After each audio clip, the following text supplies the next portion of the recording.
Hello and welcome to day 4 of my year of gratitude. I'm feeling real self-conscious today from that bee sting yesterday. She got me right there, so it was like just perfect spot to swell up my whole eye. But part of this whole new me, second chances, is that I'm not going to be self-conscious, so uh, just gonna go ahead and do it anyway. So today I wanted to talk about, yesterday I had technical difficulty and it was the end of the day and I was just done anyway, so I didn't redo the video. So I'm going to talk a little bit today about what I wanted to share yesterday was about allergic reactions.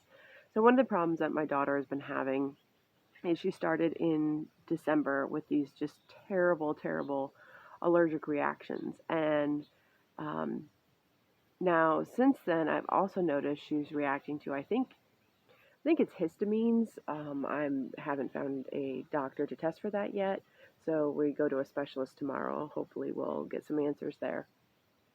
But anyway, we were using the Epipen for her a couple times a month, ER visits. I mean, it was just terrible. She started with developing a peanut allergy and just went down from there. The worst of it, all she could eat was kale because she was reacting to literally everything else. She reacts to rice now. She reacts to just basics of watermelon, like things you would think would be really bland and she wouldn't, but she does, and it sucks. So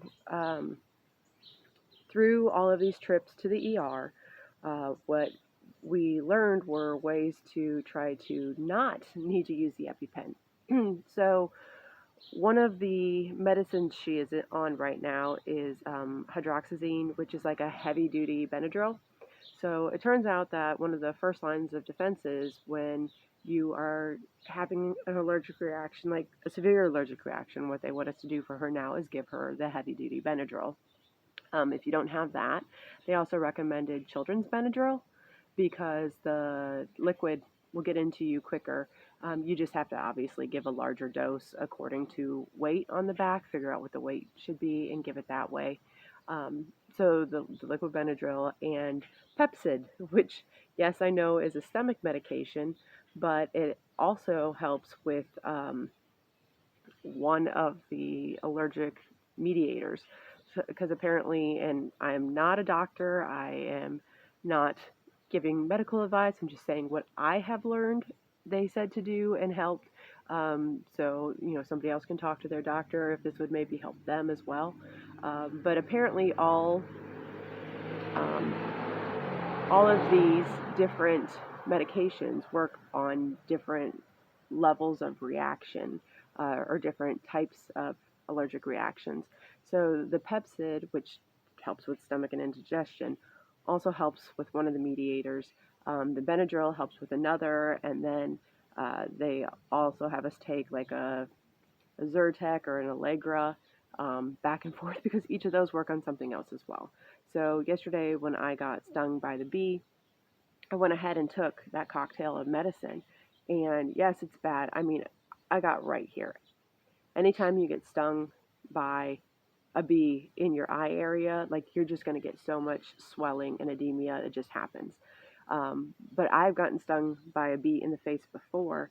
It was a bunch of years ago, and my eyes swelled. It was like this, puffed out for like 3 days. It was really bad. So this is day 2. It hasn't even been 24 hours. And the fact that this is all the reaction I have, I 100% believe that it was because I learned about this cocktail of medications to take, and it really reduced the reaction. And then I didn't think about it till this morning. I'm going to go ahead and spray it with some TRS, which TRS is like a detox Z-Light spray that I really like. It's helped my health a lot and my daughter's as well. I'll have to talk about that later. But it removes charged particles from the body. So I don't know if bee toxin is charged.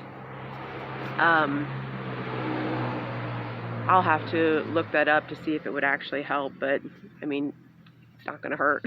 So I'll probably go ahead and spray that on that too and see if that helps any. I did put cold on it a little bit late last night, but not a ton. So this is mostly medication who helped. So anyway, today what I want to talk about is this really fun plant that I found that is called Apios Americana. It's also known colloquially as Indian potato or potato bean or groundnut, different than peanuts. It's the American groundnut. Now, I learned about this plant years ago, but the thing that's so cool about it is it is native to the United States, North America. Now, this guy was actually first used by the Native Americans. And they talk about when the original European settlers came over. We all heard about that winter that was really hard where they almost starved to death. Well, the Native Americans had shown them this vegetable, vine, whatever you want to call it, and that is what saved them for starvation. And people have said if you ever want to eat anything really authentic at your Thanksgiving dinner, this is something that was probably served at the first Thanksgiving dinner because it was a staple for so many diets back then. So anyway, 2 years I've been trying to find this thing. It's really hard to find. I always forget by the time I order it, sold out.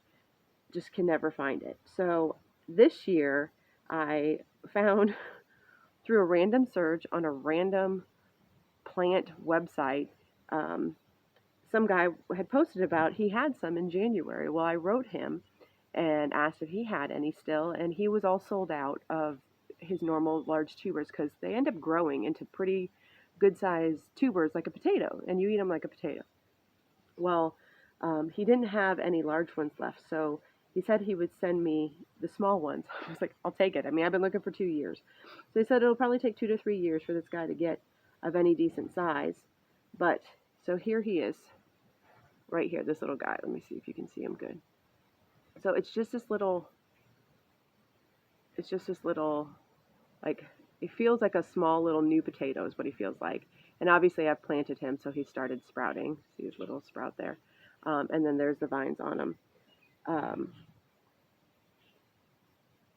So this guy is further along, so you can see what the vines look like. And they said it does grow native around here. I have not been out in the woods to find them, but they're kind of cool. Their leaves are just, I don't know. So these vines will supposedly get upwards of 20 to 30 feet long. That's a cucumber, so ignore that. But here's the little Apios Americana. So what will happen with these guys is underneath those little tubers will grow in a chain. So you have the one, and then the next year there'll be some more and more and more down the way. So their roots just kind of grow off. If you've ever seen peanuts grow, it's the same idea. It sounds like to me, where it's just like the chain of the tubers, and then the beans will grow. And I haven't been able to grow it yet, so I can't say from personal experience, but from what I'm reading, it almost sounds like it blooms and looks like a scarlet runner. I don't know if it's red like that, but that kind of flower, and then a bean. So when I actually get it to bloom, I'll let you know. People say it can take up to 2 to 3 years for it to bloom, but then those beans you can actually dry and eat as well. So I just think it's the coolest little plant. So that's what I have for today. Just really neat plant. So we're having a real issue with chipmunks and rabbits and squirrels just eating everything right now. I just planted some kohlrabi 2 days ago and went out the very next day, and they were gone down to their nubs. So I am not planting my little guy who took 2 years to find out there yet. I'm just going to plant him in here for right now. I did put one of them over in my little raised strawberry bed, and just to let them be established there. The strawberries did really well over winter, so I'm guessing that's a safe place for them to be. And we'll just go from there and see how he grows. But yeah, that's my Apios Americana. Just a cool plant and native to here, and been around a really long time, probably eaten at the first Thanksgiving. And the Native Americans lived on this before that. In fact, when they were forced to move, this is one of the plants they supposedly took with them. So it's really important to their heritage. And I just think it's cool to keep up with that history and not let it get lost. So anyway, that's my little bit of knowledge for the day. Um, as far as who I am going to thank today, it's small and random, but there is this one house in our town that consistently puts up the coolest decorations for every holiday. And every time I drive by their home, I mean, they had these awesome like pallet Christmas trees with lights for Christmas, and then they had Easter eggs at Easter time with like chicks and stuff. And right now they have up flags and stars for Memorial Day, and I'm guessing they're gonna leave it up for July 4th. Anyway, they just do it. And it's the back fence of their house because they live on a corner lot.